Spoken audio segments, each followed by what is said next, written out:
अथ अग्निसूक्तम्। ॐ अग्निमीडे पुरोहितं यज्ञस्य देवं ऋत्विजं होतारं रत्नधातमम्।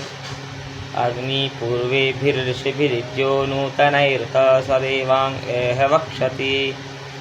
अग्नेयं यज्ञमद्धरं विश्वतः परिभूरसि स देवेषु गच्छति। अग्निर्होता कविक्रतुः सत्यश्चित्रश्रवस्तमः देवो देवेभिरागमत।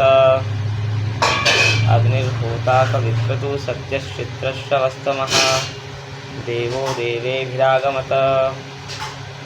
उपत्वाग्ने दिवे दिवे दोषावस्तर्धिया वयं नमो भरन्त एमसि।